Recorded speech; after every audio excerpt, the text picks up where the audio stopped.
She's having such I'm a good having more time. fun. Don't want to interrupt you.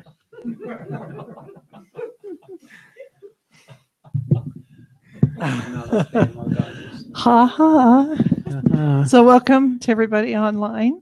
This is our last satsang until after the 9-day. Sure, some of you are joining us. Also, we're going to say a fond farewell to Brahmananda once again, who leaves us for good. He says, yeah, smile at the camera. Come on. Yeah, now the camera caught you instead of you catching everybody else. Say goodbye.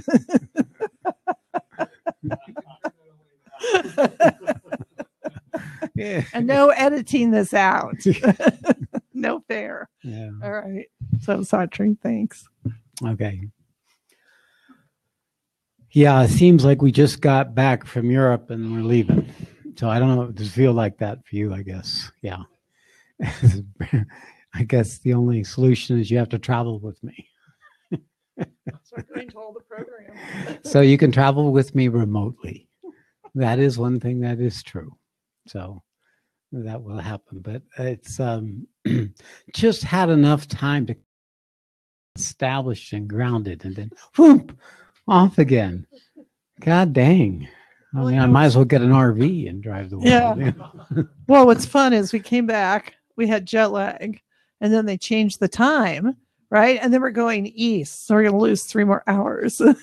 Or is it gain? I'm confused. So, yeah, it depends on how you look at it. Yeah, you lose. So that'll be a recovery period too. So we're going a couple days early to get adjusted. So.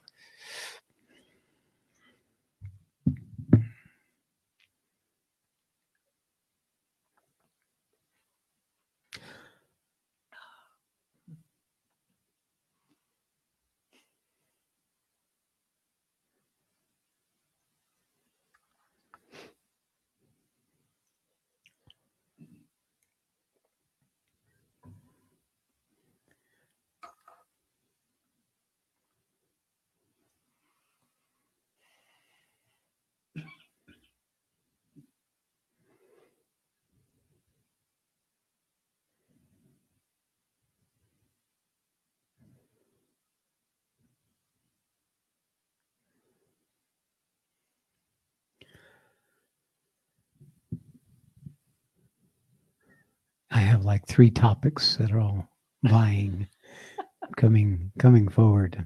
I don't know if I can tie them together, but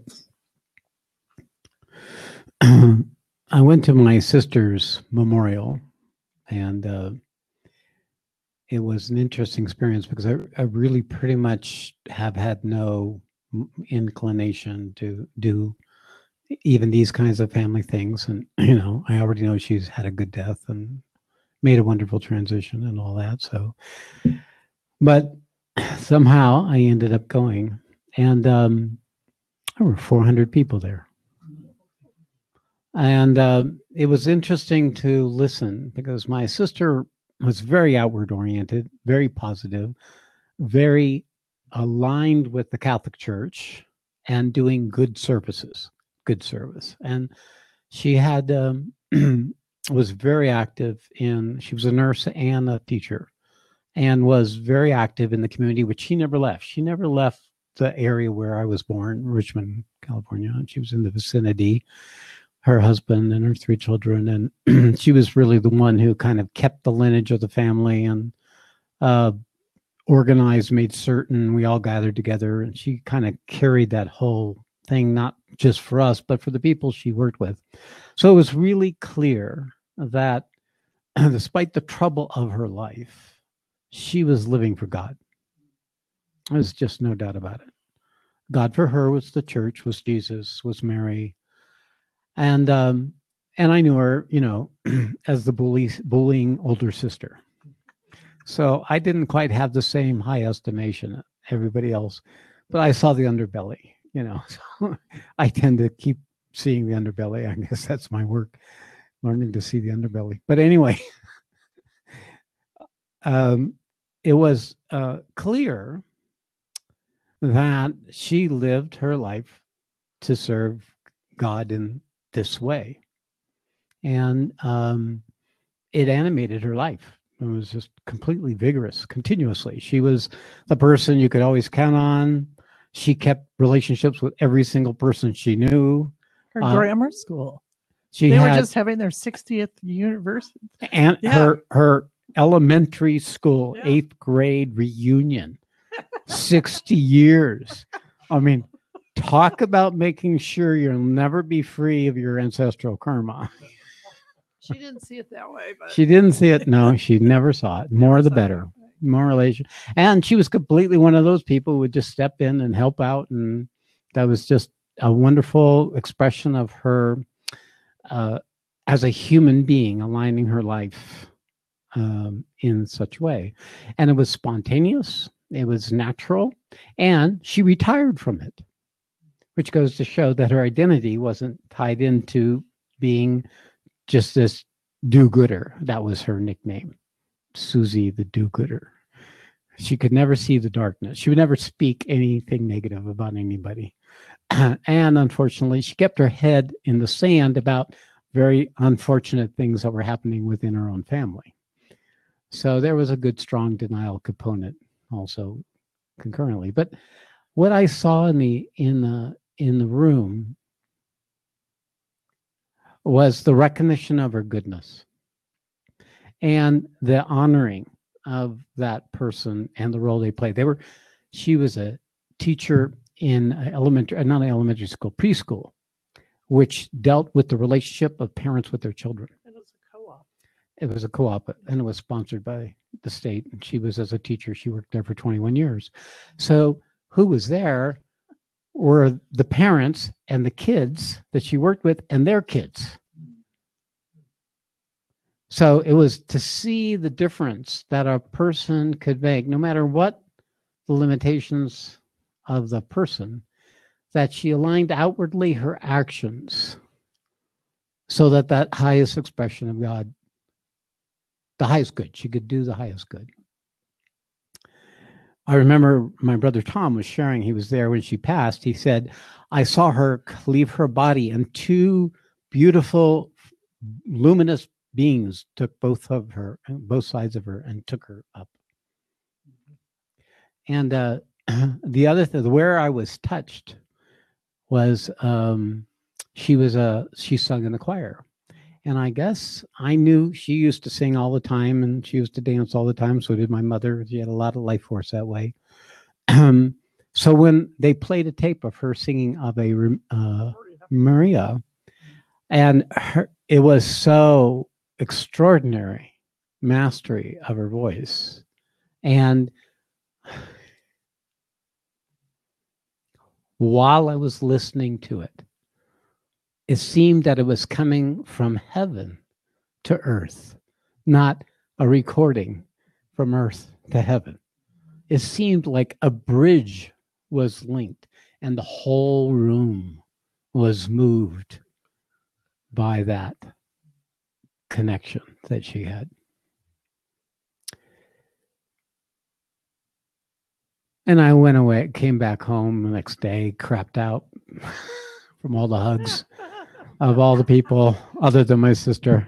Yeah, but what was amazing? Pretty much remained unchanged somehow through all these decades and decades. Yeah, so it's a 2-hour mass. And so we're all there's 400 people in the mass and then 400 people at this luncheon. Not quite 400. Well, it was pretty close. The place was packed. And Satri normally would be in and out. 4.5 hours later. It was remarkable. It is so different for me. Yeah. There was just swimming in the waters. That whatever it is that would have me resist is now transparent. I can swim in all the waters, which was sort of the acknowledgement because I didn't feel any diminishment of energy. I didn't feel anything until the samadhi the next day came on. And then I met people's issues of their life that they were living, running through my system for a day. And then it was gone. Samadhi's for my system. It basically digests the content. If there's no content, there's no need for samadhi. It's just this, always this, immediacy.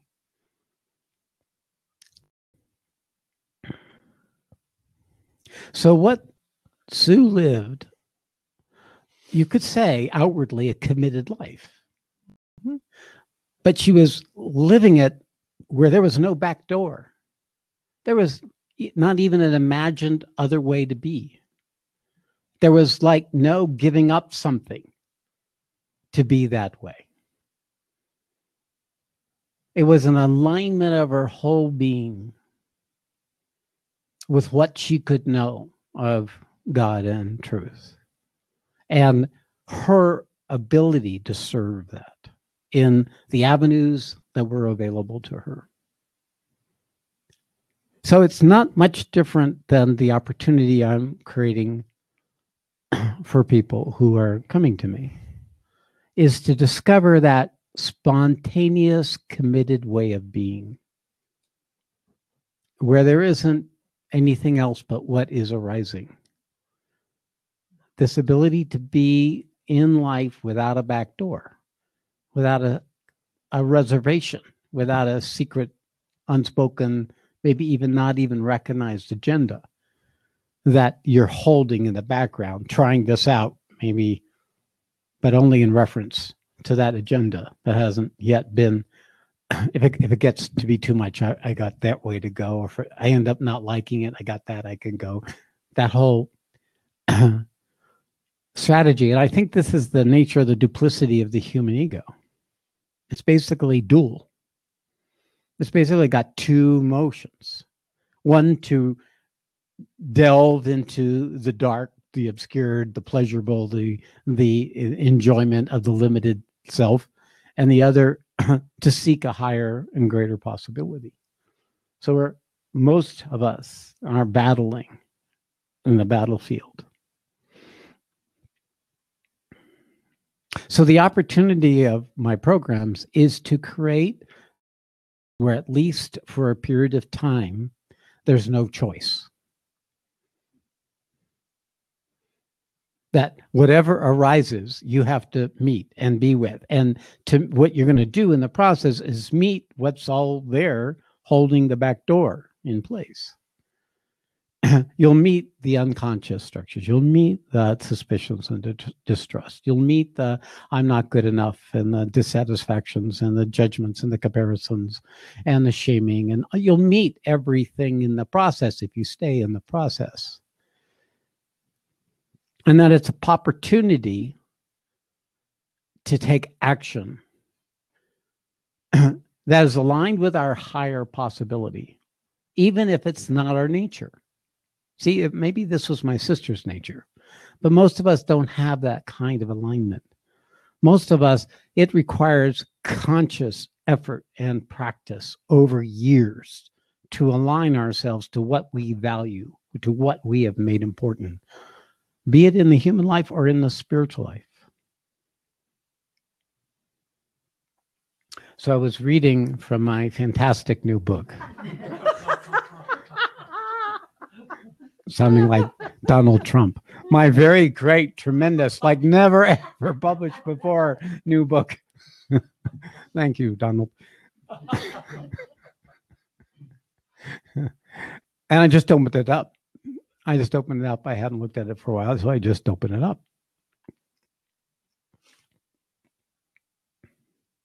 And I opened up to a conversation which I thought was very powerful. So I wanted to share that. It comes out of the Revelations around the 3rd chapter. And it has to do with the power of action.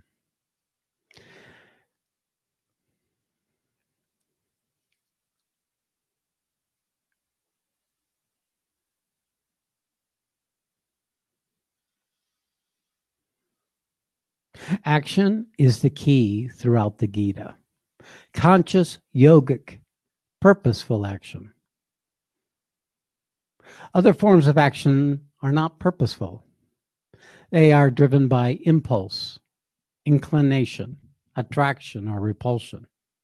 They are driven by preferences and desires, wants and frustrations. These actions perpetuate bondage. They keep us entangled like a ball of string, a bundle of karma that we are continuously winding and unwinding. As long as we're being driven by these inclinations, we're just perpetuating the existing condition and assuring future bondage. We're also perpetuating everyone else's bondage, wrapping more string in their ball of stories and beliefs, habits and ideas. It's a continuous process, this wrapping and accumulating of karma and consequences, avoiding experiences, staying in unconscious habitual experience. This is the predicament. We all bring this. Whenever we come to an opportunity of committed action, this is what we start meeting.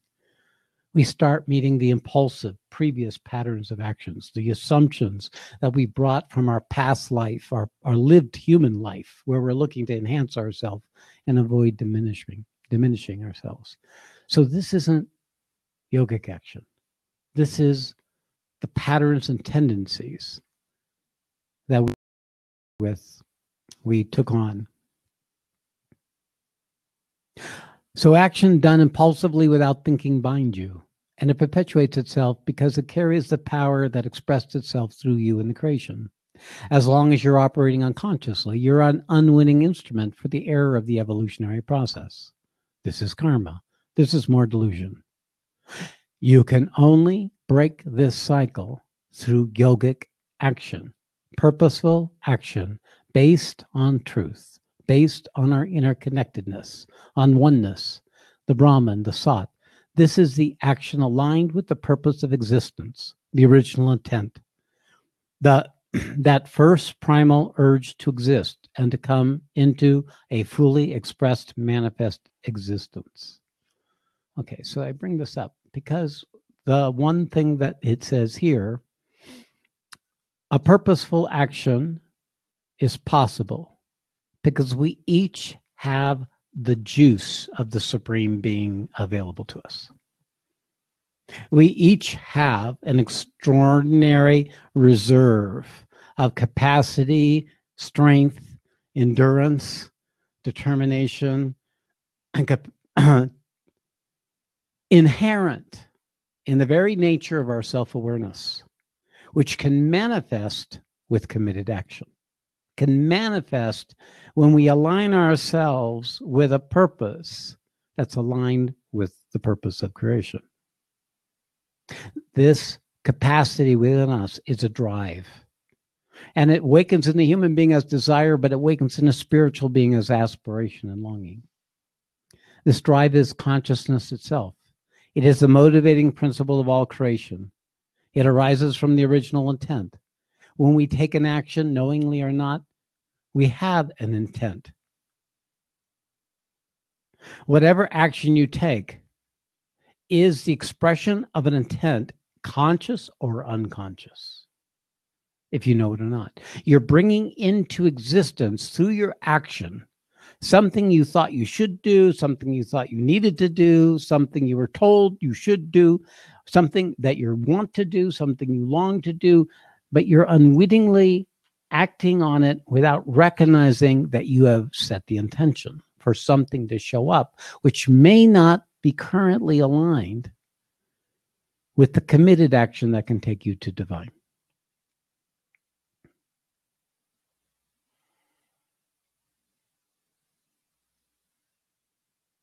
We use intention, the power of self-aware consciousness, to bring something into existence. As soon as we act on intention, it begins to manifest. An action can be something that you say, something you communicate through your computer, or a movement. All the different modalities of actions. Even thought is an action. Action based on our choices can keep things the same or create a new way of being in the world. In the same way, choosing not to act can change things or keep things as they are. To change the way we currently relate to existence, just look at your actions. Look at what you put your attention to, what you make important. Look at what you do. Look at the food you eat, the conversations you have, your judgments, what you do when someone calls you on your reactions, especially the ones that you get swept away with. All these can let you know You are in a paradigm, an existing point of view, a relationship with this entire matrix. So if you're wanting to create a life aligned with the opportunity of our relationship, then you're going to be dealing with the initial inertia, structures, designs that you unwittingly have made important and are in sustaining the importance by acting on them. Now, our actions are rarely purposeful. Almost all of them are compensating structures to avoid feeling diminished, to reassure ourselves, to avoid experiencing an unwanted experience. So many of the programmings that we bring with us is unwittingly an expression of previous purposes, previous intentions that had something to do with your development as a human being. And if you don't become aware of these, then as you progress on the spiritual path, they will divert and distract. They will weaken your capacity to live aligned with the purpose that has come to you. Is where we're not integrated, where we are not have lining our vital nature, our physical nature, our mental nature, our heart with our minds. It's those areas that are still divided, still hanging on to old patterns, or the consequences of things that we have made important, not realizing their continuing influence once we enter the spiritual path.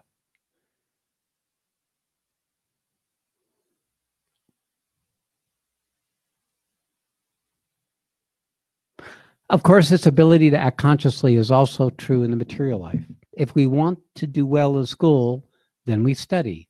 We apply effort because our inclination is not to study hard, but to watch TV, relax, hang out with our friends, play games or whatever.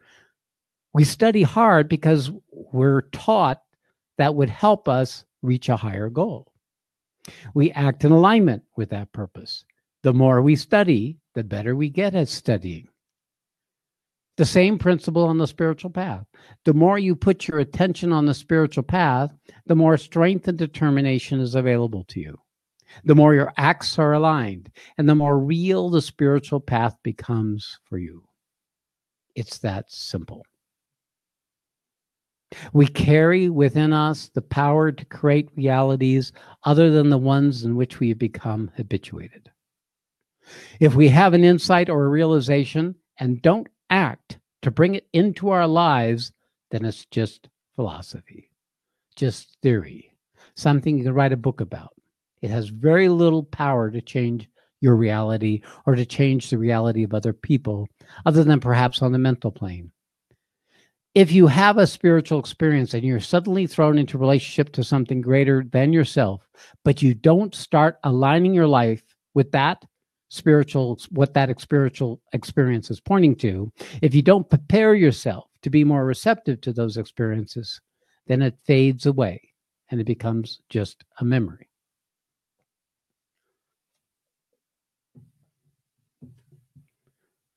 So, who acts? You act or not act. You're the one, the supreme being in you, that has become the person you are, is the one who is acting not aligned or aligned with its spiritual intention. Nobody else. There's nobody up there judging you. There is no right or wrong. It is simply what is aligned and what is not aligned. And if it is aligned, what works and what doesn't work. It's practical. So if an opening has come to you, if a recognition of a greater truth has come to you, then the opportunity is to start taking actions aligned with that opening. Now, at first, this may be quite spontaneous. All awakenings are due to previous effort, and there are natural unfoldings, as we say. But when we consciously, through effort, collaborate with an opening when it does come, it strengthens in our system. Now, we, of course, need to know what those actions might be. And, of course, that's my teachings. That's why we have this book. That's why we have the Bhagavad Gita. so that you can learn to align yourself with that opening so that it can continue to expand, continue to be available to you. And it begins to strengthen your ability to change your behavior, to change what you make important, to change how you act, to change what you, the ability to restrain the reaction and defensive and angry and needy and addictive patterns and structures that we are unwittingly perpetuating. See, without that, you're on a miraculous carpet ride, which will end, and you won't have any say. You'll be taken on to a period of floating along, and then you'll land. Because without your collaboration, these showings cannot become real. They can't gather the power inherent in them that you can bring into your life through this quality of committed action. This is the yoga of action. The third chapter is really, for me, everything gets down to action. What we do or what we don't do. What is aligned, what is not aligned. So in a practical term, your lived life is a assemblage of actions. Among them are those that are aligned with your purpose for participating with me or my programs or the Washoe Valley program. And there are parts that are not aligned. And discovering those, taming those, meeting them, coming into relationship with them to recognize how they are shaping not only what you do or don't do, they're shaping how you interpret what happens. It shapes the paradigm of your viewing that gives value to or doesn't give value to what is actually happening. Great strategy of that pattern is you have a significant spiritual experience and you dismiss it. Or you don't recognize it as that and think you need some kind of medication, or you want it to go away. And of course, that's ignorance. And you can't control that. You can't help that. So it's really a grace that an awakening can come and we can be there to appreciate it. But it's a greater grace when we consistently start taking action aligned with the opportunity that comes with a spiritual awakening. And to cease taking actions that are not. Of course, that's a broad summary. Each one of you, it's unique. Each one of you is different. But when people come to my programs, one of the reasons we do the review is to see where people are in their own maturation of the unfolding of that divine possibility that spiritual awakening points to. And those that come to Washoe Valley, other than the ones that come for visitors, those that I invite to come here, I am seeing a potential for people to go into a relationship with their true nature, their divine nature, more than they can see for themselves, almost always. And it's just potential, or it's possible. Some are potential. The potential has to become a possibility. Some is a possibility, and all it has to do is become an actuality. This arena, this particular program, this place where people come and spend the rest of their life, in principle, where you give up all that you've lived so that you can be here and make this your life. Those of you who are here with that level of commitment, that level of alignment, have the greatest possibility of all who come here. It is with that complete giving over that we align ourselves with the truth of our awakening and begin to continuously and steadily expand in our ability to shift our relationship with existence and to become a more and more effective instrument and channel of the particular sought force that comes through me.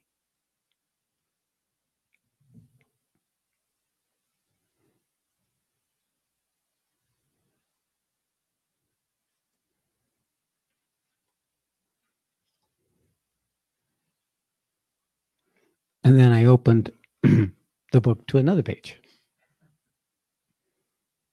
I can't help myself. One was good. This other one was better. And it's from, I believe it's chapter 4. And the title of it is Staying in the Fire.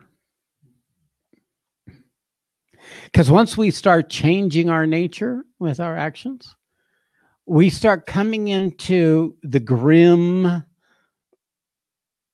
responsibility of burning that in us that is still binding us and limiting our ability to be aligned with our spiritual possibility. Of course, chapter 4 follows chapter 3, so that's the yoga of knowledge. So what's the knowledge? It's the recognition of the truth that's come, that is becoming more and more undeniable.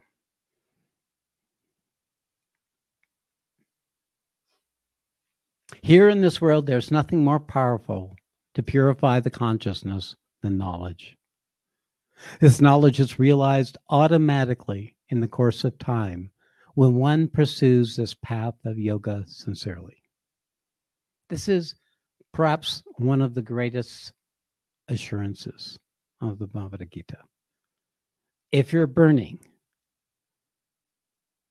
you're doing it right. If you're in the fire of recognition of what in you that's still limited, still bound, still looking for the back door, still resisting, still hanging on to something it's clinging to, by staying in the fire, you're dissolving that structure. It's the greatest assurance of the Bhagavad Gita. This knowledge is realized automatically. It takes time. It takes time. It takes time. Years. Not months. Perhaps, and matter of fact, the right alignment is the rest of your life, because no matter what happens, there's still more. At the individual level, at the collective level, or at the universal level. This paper mache construct is not just of your own making. It has been made from thousands and thousands of years of matter developing and evolving, becoming more and more sophisticated and complex in the process until the human form was created. The debris of this process is inherited through our ancestors, plus whatever we add to it this lifetime. So it takes time to be undone. This process of persevering in the process, staying on track, even when there is no apparent hope or evidence that we are getting there, is the key.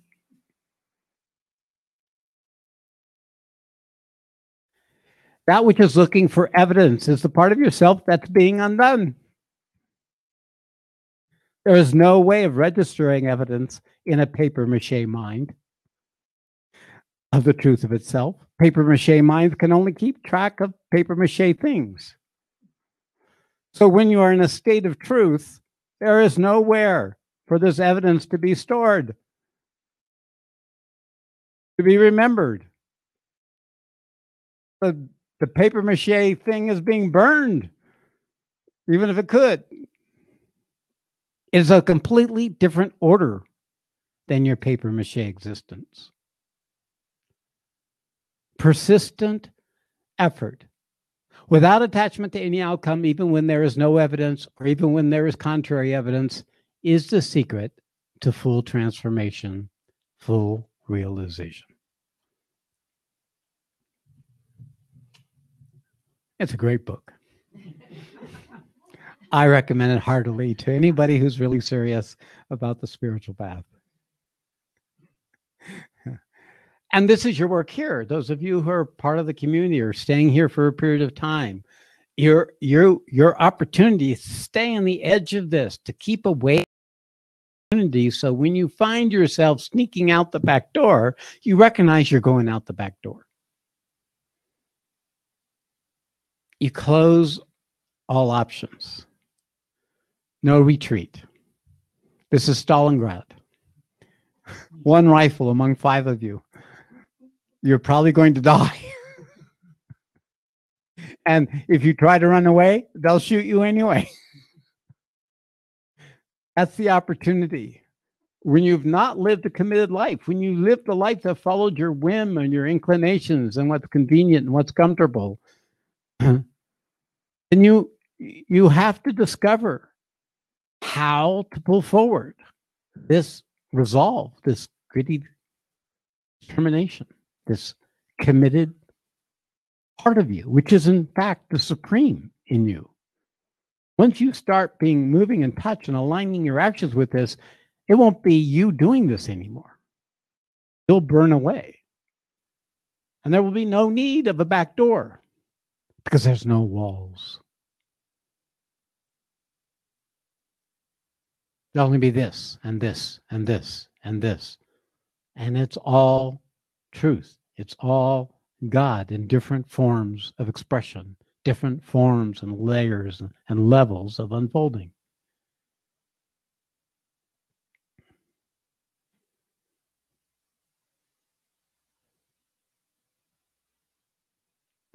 If you're not doing that,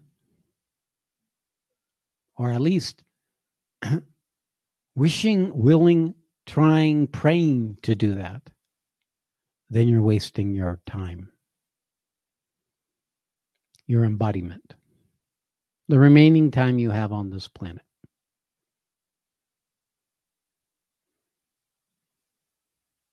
And if you don't know that, that's because your paper mache mind is still telling you otherwise. Satri told me I'm eternal. I can do it next life, life after, 100 lives from now, hell. Whatever kind of backdoor you want to create. But it's a waste of the opportunity. Right? You got a realized master who knows who he is, knows who you are, who speaks English, who's given a very clear set of instructions, who actually tells you what you can do to align yourself with your highest possibility and what you need to stop doing so that that can happen. Talk about grace. Talk about swimming in the milk bowl, being a cat, drowning in the cream.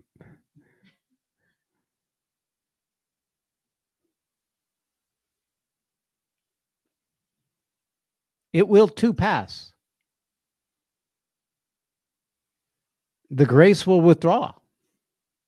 I assure you that this manifestation has a time limit. It's only going to be for a period of time.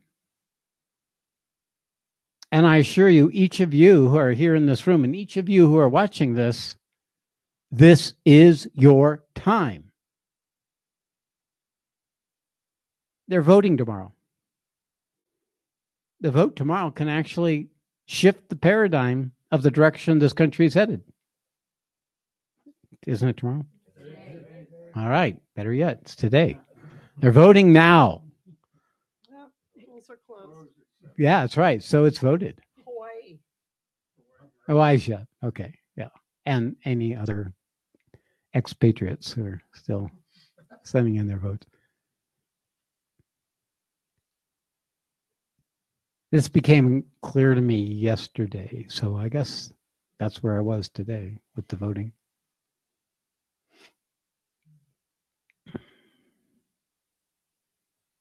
You know, this is the uniqueness of the full realization is it always will be expressed to an individual. And this individual was born in the United States of America. This individual came from whatever we could say culture this country has. And this is the form of the manifestation. It chose this form because of this unique relationship with the planet at this time. So I'm very aware. It feels very intimate what's happening in this country. It's like it's within me. Like it's like someone who's going through an awakening process. The country is now meeting the price, the consequences of previous choices. and deciding to keep the old ways going, pretending it doesn't matter, just so it can keep in the groove that it's become familiar with. And there's a lot of grooves where people are familiar with being angry and outraged and rebellious and also power and money and control and position. I mean, innumerable kinds of strategies. Egos are everywhere. So it's becoming apparent that that's an unfolding of the collective consciousness of this country and an awakening of people in this country, and it's other parts of the world that this, of course, happening in, to the consequences. And it's really a call to action at the most material level. I voted.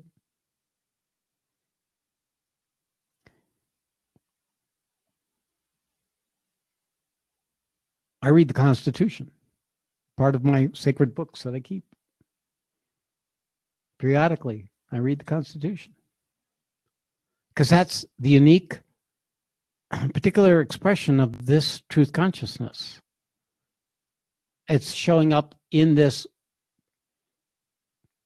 democracy, in this structure, in these ideals and principles that are now devolving as naturally occurs. In the domain of matter, it will always be created, expanded, and contracted. So it has to be recreated. In the world of men and matter and creation, the recreation of something, the re-choosing of something. Yes, once again, I'll do my yoga practice. Yes, today again, I will take my walk. Yes, today I will remind myself so I can remember what Satri told me what to do, what not to do. That recreation is how we make it real. Each time we do so, we come out of whatever remains of our back door and create a new, more full, more true relationship with existence. And at least a smaller back door, even if we can't dissolve the back door completely. So this coming into existence, this country is doing. And it has consequences, as we well know. We have scientists who write extensive reports that cost millions and millions of dollars that tell us conclusively there are consequences coming. They're here. And we're still have the inertia and the tendency to ignore it. So we're no better. We are the same kind of creature. We're the same kind of predicament. We didn't know we elected our thoughts to rule us, but we did. We elected a certain opinion and view of what we were and what the world was, and in that, and we put them in position of power. We're the ones that we did this to ourselves individually, and we did it to ourselves collectively. We didn't know better. Ignorance pervades everything. Very hard to know. Waking up is learning that, oh shit, it does matter. Oh shit, I should know. That's what waking up is. But most of humanity is not waked up. So you're seeing the inevitable consequences.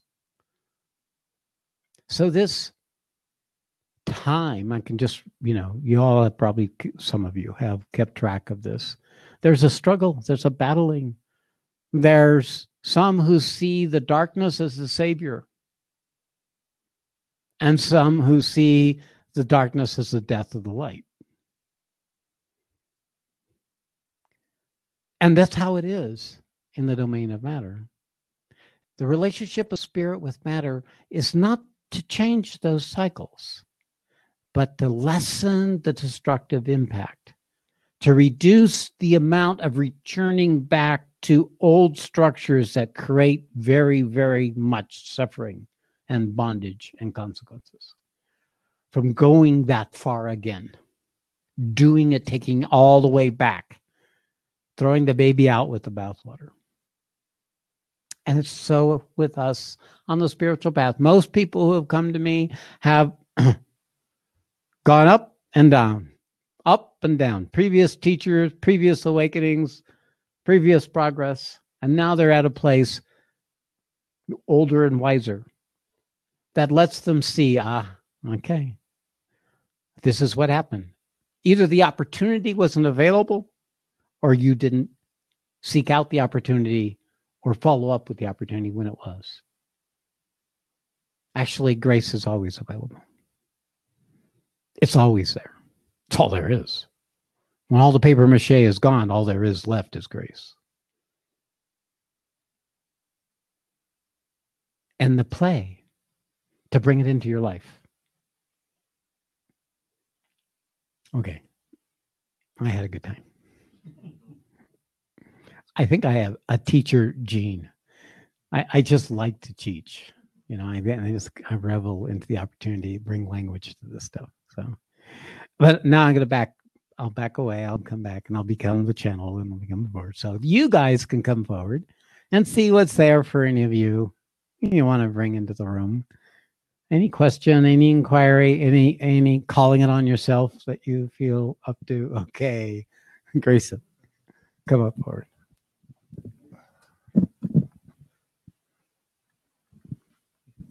Good to see you. Did you move in today? No, my plan is to do it tomorrow. I've been bouncing around in my head from yes to no to yes to no to absolutely yes to absolutely no. Okay, well, you're a representative of what I'm talking about. I wrote in my journal last night, I was like, there are multiple times in my relationship with you, one or two before this, I feel like I'm being totally like ripped in half in my life. It comes to like a crossroads. And I feel like I'm making an incredibly important decision. And this is the way to do it, where the yes and no are both there, fully active, fully alive. Yeah. And then you choose. And then carry the rest yes and no with you. The problem with the no is you got regret. You'll have doubt. But if it's just yes, there will be no regret, no doubt. And I assure you, regret and doubt is much more painful than just doing the thing you're choosing to do. You'll learn this in time. Okay. Yeah. I've just been discussing it with my therapist and the progress I'm making outside of the community. And it's like, he believes I'm running away from my life. By coming to the community. By coming. Mm-hmm. Yeah. So he doesn't know what it's like to live here. Yeah. Most therapists do therapy. They aren't examples of someone who doesn't need therapy. Yeah. Yeah. So and remember, therapy is like to feel better. But we don't do feel better.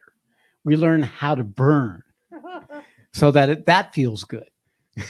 So we change the whole paradigm of therapy. Yeah. I know there's the addiction to feel good. That's one of the great obstacles in the development of ourselves as human beings and the development of ourselves as spiritual beings. The more we can be in the fire, the more effective we can be. Anyway, Grayson, back to you. Yeah, I mean, that's all I wanted to bring up. All right. It feels like a real block in my body. It's like not yet, not now, don't. Got it. I'm like, yeah. You feel that? Where you feel that block? Right there? Is that where it is? In my chest and my face, it's very just like hard and firm. All right. So everything is no, not this, not now. Yeah. Got it. Yeah. Real good. How does that feel? Feel good? How's no feel? How's the no feel? Terrible. Yeah. I would call that suffering. Yeah. All right. So you're in touch with something in the no. Really, the no is the doorway. What is it that's going on with the part of you that says no? Like, I'm not ready.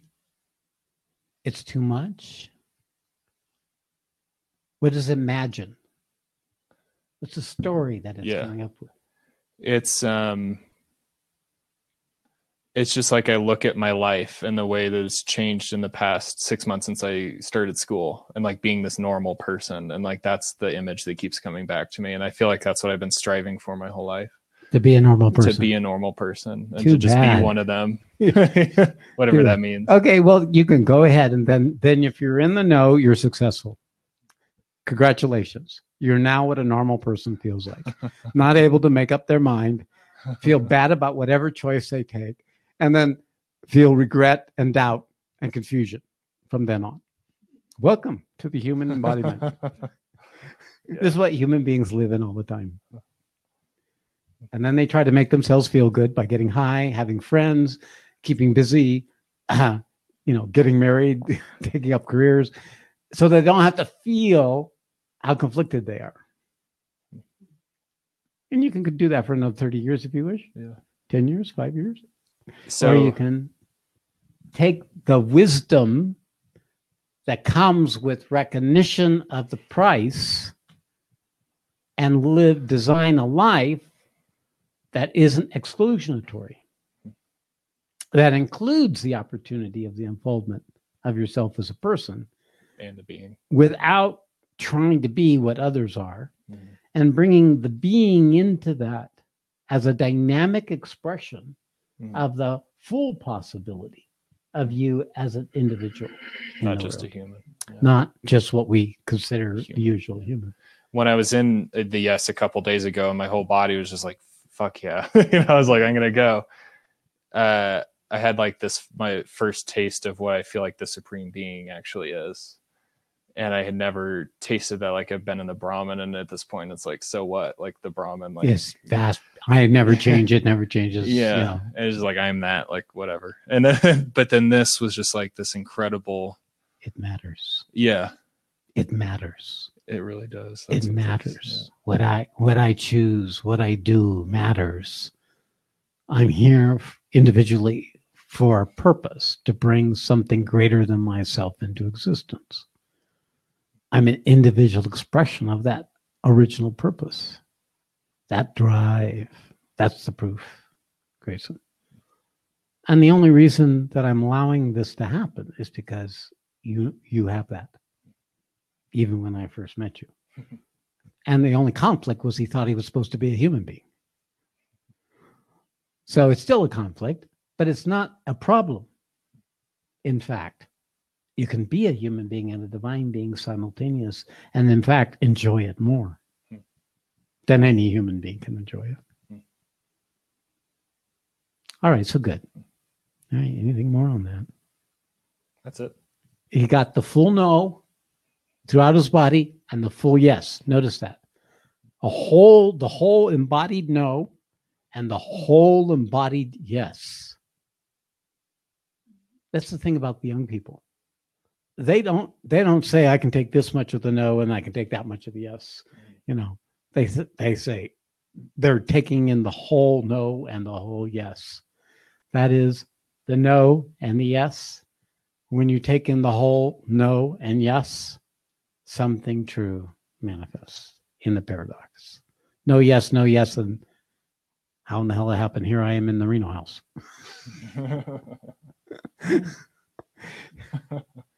That which would have taken, that which takes that action is the supreme in you.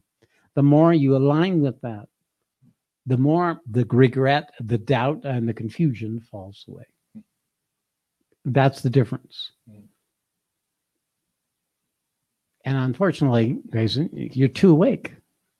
You can't fake it. Yeah. It's just not going to work for you. Yeah. You drink and eat and breathe a different vibrational frequency than the human swirl. Yeah. All right.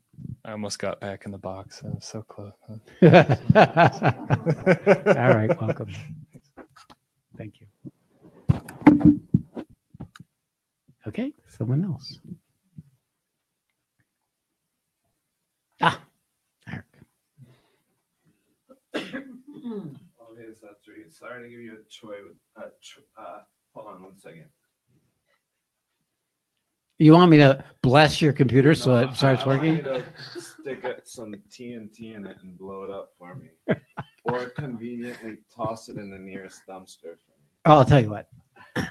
Or tap it and I'll go. Can I do it like as soon as you hand it back and I'm done interacting with you? Can I go to the trash and throw it out.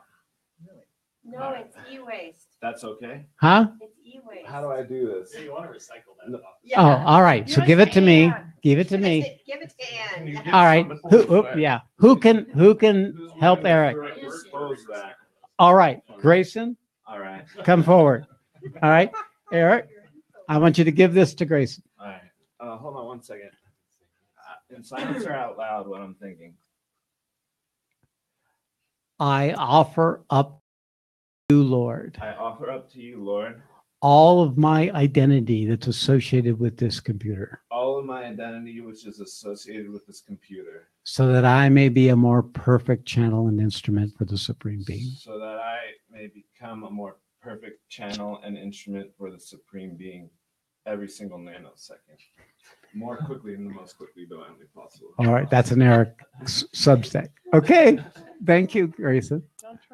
And then I have. Oh. Now that's action. I can't tell you this guy lives in this virtual world called computer land. Yeah, I'm glad that shit's out of my hands. Yes. Now, what is he going to do with all this energy? This will be interesting. Hopefully, I'll keep it to myself. You'll write a couple of books. Well, not till I leave. I'll do that after I leave. Oh, yeah. Yes, you do. All right. Yeah. They can't hear you any other way.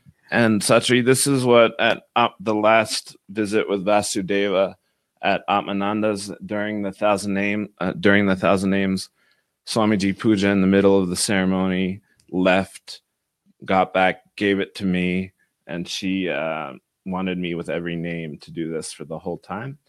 And there's like a bunch of stuff loaded in it, and I would like you to bless it for me. If you want to, you can hold on to it and give it to me when you feel I'm ready to wear it, or I invite you, if you think I'm ready to wear it, to put it on. But I have to take it's like close, it barely fits on my head, so it might not be a smooth affair. And then while it's in your hands, I want to recite a few things. And do you want me to recite what I'm going to recite out loud or to myself internally?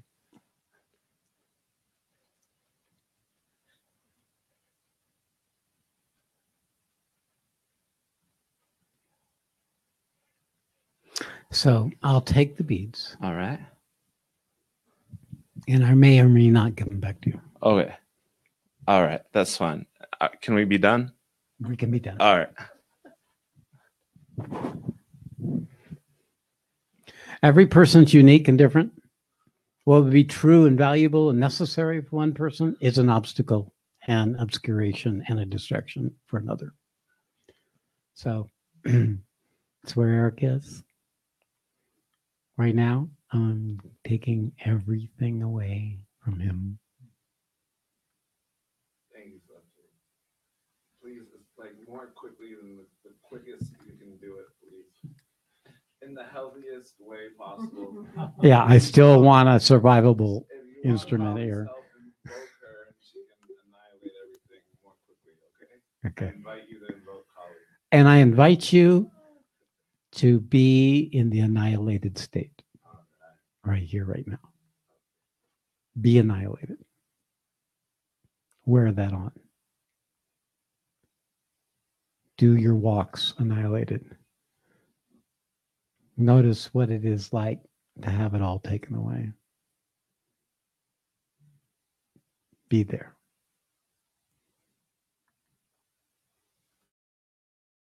There'll be no more Eric.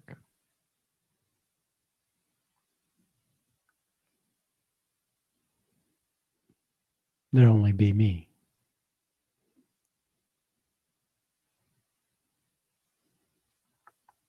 The only thing that remains when everything else is gone. Not particularly my possession, but it is the capital me.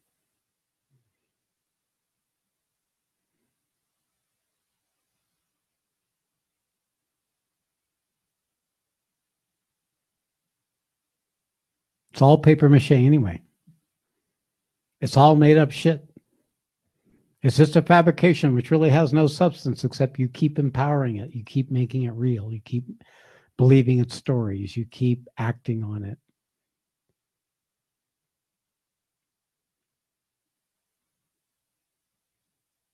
It's right here, right now. It's what's in the room.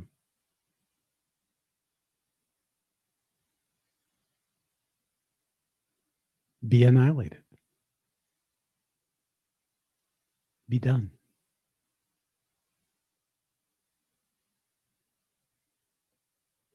Much easier, by the way. And there's no question of commitment. There are no back doors then. There's no walls. There's just the lived life.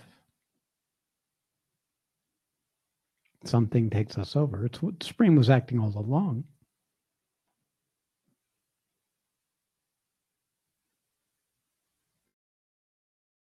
Okay, someone else. Got a little high on that one. Don't know if I can come back down to earth. We'll see.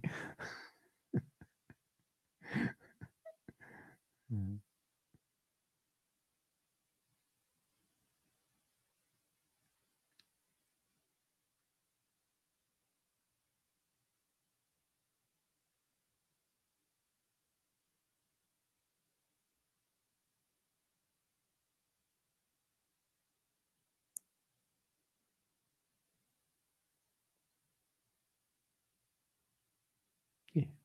All right, Karen.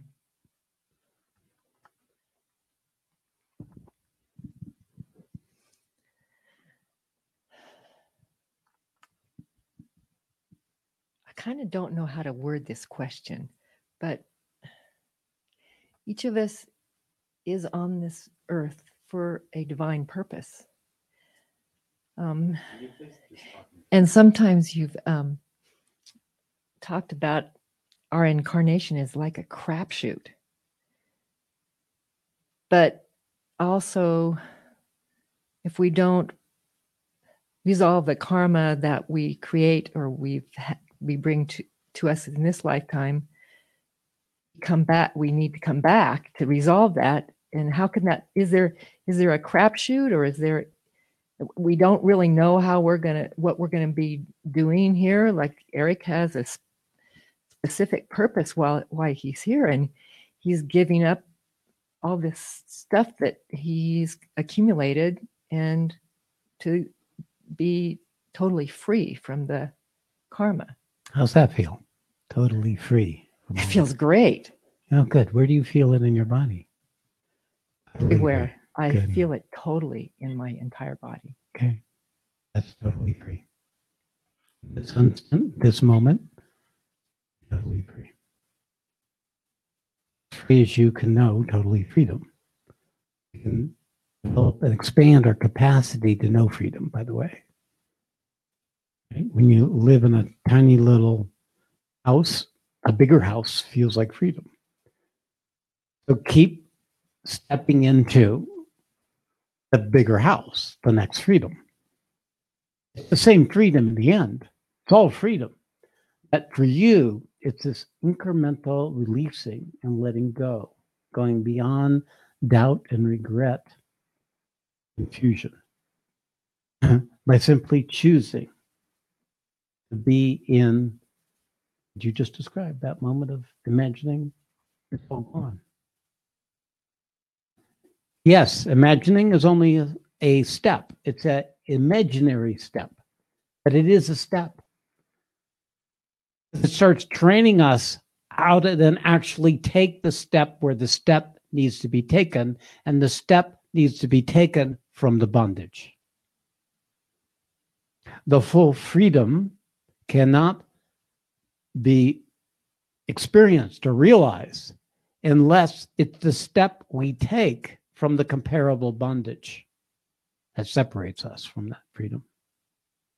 That leap, that act of faith, that willingness to go beyond what you've been told, what you've been programmed, what they said you should do, and what you need to do to qualify to be even a human being, a little less a spiritual being. All of that is bullshit. It's paper mache. It's programming, perfectly useful for human beings, not useful at all for awakened beings. So for you, it's like imagining being free right here, right now. And then notice what comes up to argue otherwise. Oh, look at that. Well, I'm not having experiences like them, or I'm not as good as they are, or this can't be true. This is just made up. It has to look a certain way. Those are the things that let you know the thing that's keeping you from fully being able to align yourself with what clearly is what inspires you and lives you and lifts you to freedom and love, much of which is in your body. So this is your particular journey. This is your particular unfolding. So I guess I wanted to know, did I choose that, or was it just something It was that chosen for you, and you believed it. What you chose was you chose to believe that that was more real than your own natural knowing. What your parents told you, what the people around you told you, how they behaved. You were a different kind of creature, like Rachel. Mm-hmm. You were just a different kind of creature, born among quite structured, rigid, power-based human beings. Yeah. And you just tried to figure it out. And it was a terrible trauma for you to become a human being. And you succeeded and became extremely bound by that adaptation, unwittingly, in ignorance, thinking that's what you should do. Did I know before I incarnated that that's what I'd be doing? Possibly. No, possibly.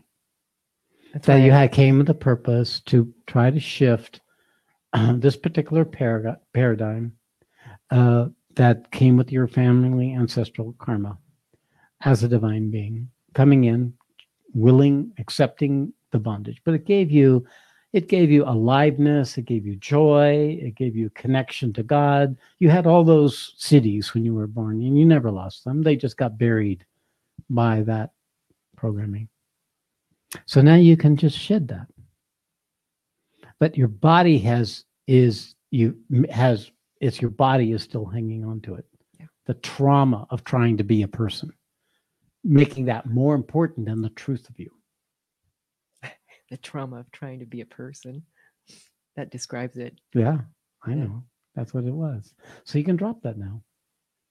You can relax into the freedom of what your original nature. Okay, good. Thank you. You're welcome. There you go.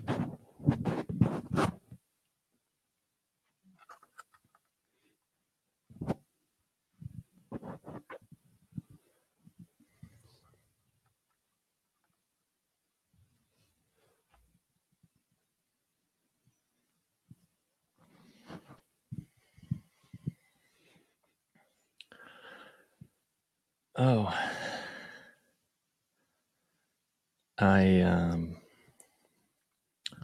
it's interesting to speak this and just to feel what comes up, but I guess what Grayson said and also what happened with Eric resonated with me in that, and what you've been talking about with saying yes and also being in the annihilation. And to me, there's a correlation there. And as I was sitting there, it kind of came to me like what process I'm actually in right now. It really feels like I'm recognizing that most of my actions and maybe this is just a universal thing, but like action itself, the motivation to act, is in response to the I'm not okay, and then trying to make it okay. So it's like this running towards or away from being not okay. And that leads to all the worldly ambition and the needs, shutting down and the thing, you know.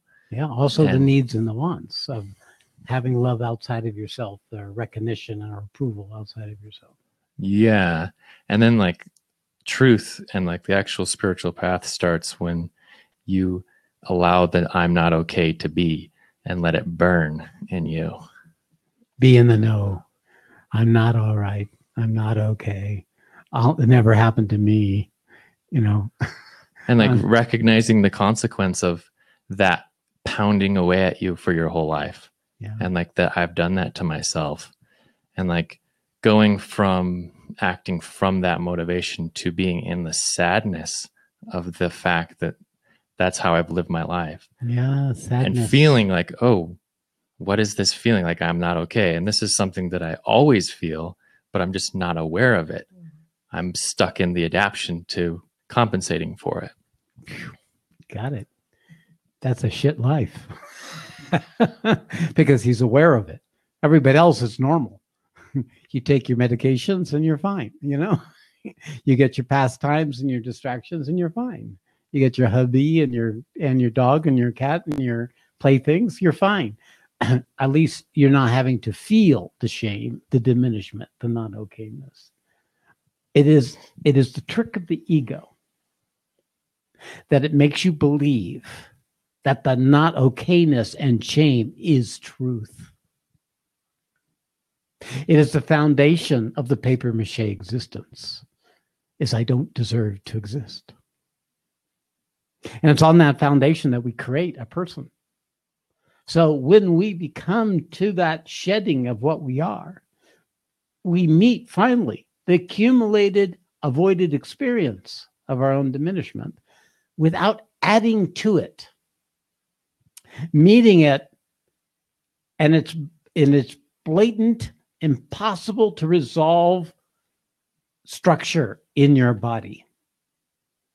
And you burn with that experience. And then you can't do it anymore. It goes away and you're okay for a while. Matter of fact, maybe even better. Until it comes again and then you burn in that. And at some point, there becomes nothing. You look for the shame and there's no shame. There's no happiness. There's just spaciousness. Okay? That's the door. It's in that emptiness. It's in there. You go and you look at the core and it's not shame. It's just nothing. And then you have to rest in the nothing. Nothing happening. Nothing good, nothing bad. Very hard to be motivated from that place, by the way. Shame is a great motivator. If you're trying to be a human being, negative or positively. So when you come to the nothing, it's very hard to function. But if you continue to function aligned with the higher truth that you know, the wisdom available to you, the actions you take will then dissolve that emptiness and it becomes a doorway. It becomes the doorway to the whole universe manifesting itself in your own direct experience.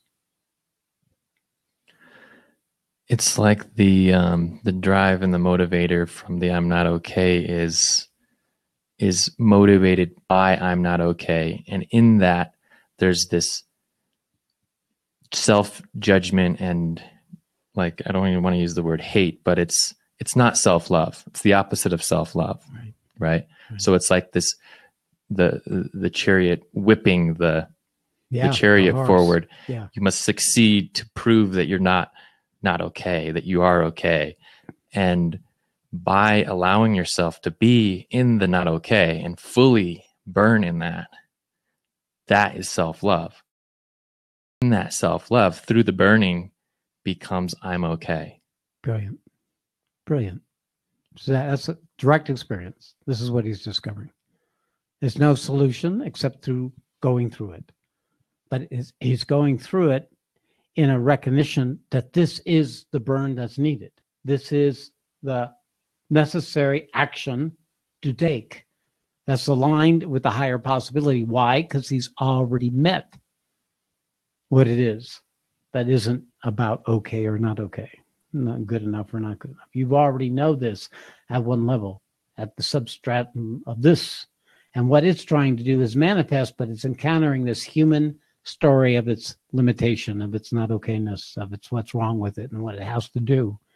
And the structure of ambition, rajas, makes it particularly painful because there was ambition that was suppressed in his father. There was ambition and possibility that didn't get the full expression or could never get the payoff it wanted. That if it got it, then the not okayness would go away. So it's all the strivings of all those who are trying to make themselves matter, never succeeding, believing they don't matter. A quantum of effort and energy in them, even though it is not aligned with truth, but it's action created by the supreme being of that person. And that's an energy field, a turbulence that's in the collective consciousness that can't resolve itself because there's no possible resolution. All action we take to compensate for our low self-esteem feeds the low self-esteem in the inverse. It perpetuates a self-perpetuating that you take actions not to feel that way, and it creates the very thing, and then you feel that way, and it creates the very thing, and it's this self-perpetuating no way out. The infinity symbol is the nature of trying to solve the issue of shame or self-worth from the consciousness that experiences shame or self-worth. There has to be another kind of consciousness other than the one that can be shamed or experience self-worth. And I'll tell you what that is, because for the human being, it's divine love. It's to feel the oneness. It's to feel the heart, to feel the connection to the shared suffering that humanity uniquely carries. It's the annihilation. When there's nothing left to protect, then there's just love. Then it's just love. And you know that too. And that you have to remember. You have to remember that it ends, no matter what it looks like in the moment, it completes in that, what we're calling love. Is much more than that, but that immediacy and fullness and connection and relationship with existence that's not bound by the current set of circumstances. And to the ego, it would be you're at ground level. You've been completely cut, completely down. Everything you cherished, everything you held, when you flip from that state to its opposite, then you have both concurrently available. And you can be in that endless dissatisfaction of the part of the compensating structure that needs to get what it thinks it needs to get. And you can hold those together simultaneously. It's like holding the yes and the no. It's holding the polarity of your worthiness to be in existence that love brings you, and your unworthiness of being in existence that shame and self-diminishment brings to you. And those two together, it's in that paradox that you burn the whole paradigm.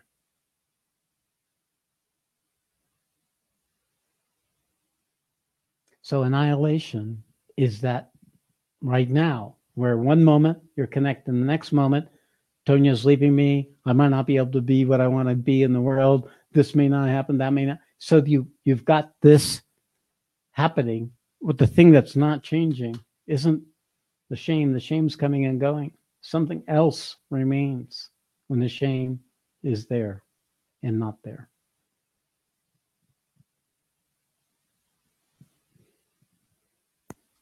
Finding it. So that even when you're in the shame, you know that's there. Even when you're in the annihilation, you know that's there. And that's remembrance. That's spiritual practice. That's the discipline of every single day, keeping yourself taking actions that are aligned with your ability to stay connected to that principle that cannot be shamed, cannot be diminished, cannot be burnt, cannot get wet. Never born, never dies.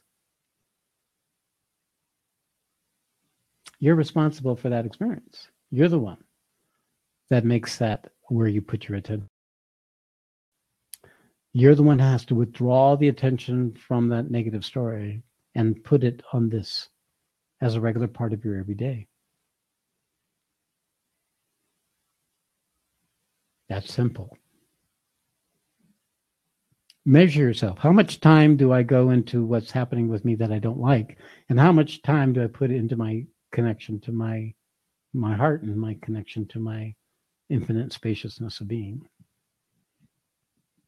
In a 24-hour day, where are you giving your attention? And then that tells you what your predicament is. I think it just comes down to a willingness to feel pain and the burn.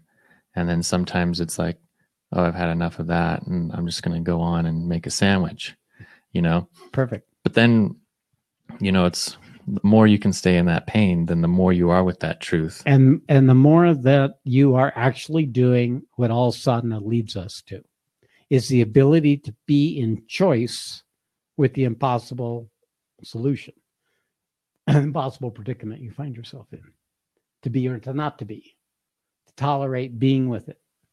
And what that does is it grounds the truth of what you are into your human cellular structure. It grounds this fire is what makes space for that to come into your body so that the body is the remembrance. And you don't have to do anything except stop thinking, stop judging, stop comparing. And then it's there. Oh, here I am. Yeah. And then there's that that feeling like what Tara was brought the other day, where it was like, it's really hard. It's really easy to be small, but it's really hard to be big. And then, but it's interesting because as soon as the ego is small, then suddenly you're big. And the whole question of small and bigness, of course, comes from ego. Well, yeah, just conceptual. I'm just using it as a terminology. Yeah, but it's a good point because that's what it is. Is bondage is what's shaming is we're little. The sense of being insignificant comes with that, right? And when we're not, when we're unbound, when we're free, the sense of big comes with it. It's like it's their two concurrent states. So the ability with holding that fear of being big is the identity is currently with small, and it can't imagine itself happy not being small, because that's the nature of its smallness, is it doesn't know how to be big until it becomes big, and then it doesn't want to be small ever again. I think there's something in shame too that, you know, it's such a core principle, at least for my existence, but it's almost like if you take shame all the way down to its core and strip away the ego part of it, that it's just humility and it's just presence and it's just this raw state of I'm here, and it has no agenda, and it just allows divine to go right through it. And it's like total self-offering. And what comes with that automatically is love and compassion. Yeah. But it's through, when I say the ego becomes small, Yeah. it's like it's gone. Yeah. And it's a good thing. Yeah. It's not the shame, it's truth. Yes, it's truth. It's annihilation. Yeah. But it's good to remember the heart. Yeah. At that moment. Well, you can't stop remembering the heart in that moment. Yes, that's right. You are and the all heart. there is You are the heart. You are the heart. And you Because are that's you're everything the else is gone and the heart Yeah. remains. Yeah. You know those moments. Yeah.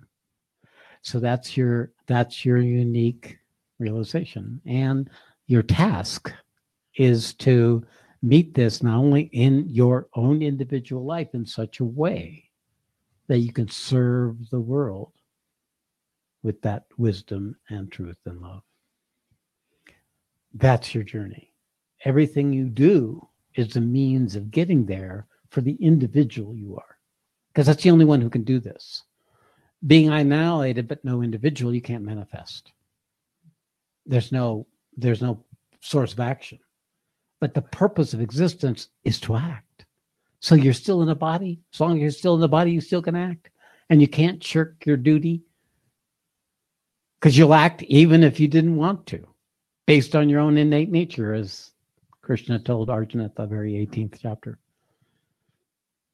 So That's why you do this. Of course, you know this at some level, but when you're in the midst of this, it's hard to know. That's why being in remembrance of your purpose is so critical, because you can bring that remembrance, what it is that can remember is the Supreme Being itself. When you go into that structure of diminishment or loss or compensating arrogance and protection and all that, and you catch yourself there, it's the part that can catch yourself there. It's the part that can recognize this is what's going on. And that is gaining more and more authority in your life. I can see it. It's cool. All right. Very All good. right. Thank you. How are we doing? All right. So we're going to finish up. That was great. So I guess we'll have the, on Friday, it will be a free crowdcast. No money. Won't cost you anything. And it's to suck you in to do the rest of the 9-day though. So don't be fooled. You have to pay for the rest of it. But if you don't pay, well, without sacrifice, there's no gain. So you got to put some skin in the game, by the way. How would somebody sign up? They got the notice, right? Oh, it'll be on YouTube. It'll be on YouTube. It won't be on Crowdcast. I How would see. they sign up? How would they? Do they just go to YouTube? So it went out to the whole Right. and they just click on that link and it goes. Yeah. To the document. You all got a link. And if you didn't, write to Tom. newdharma@gmail.com. Okay, so we're going to finish with Silent City.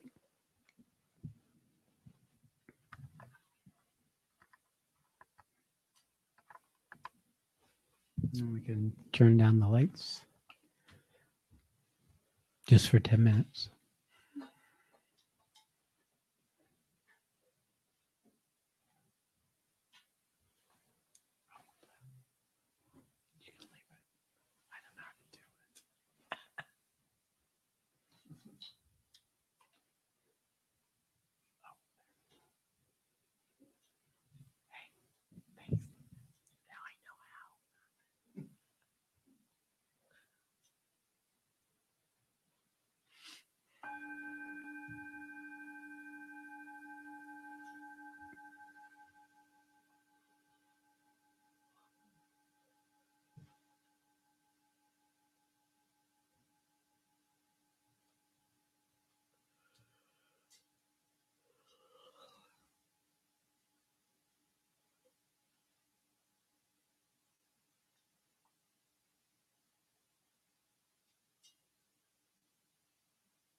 Hari Om Tat Sat.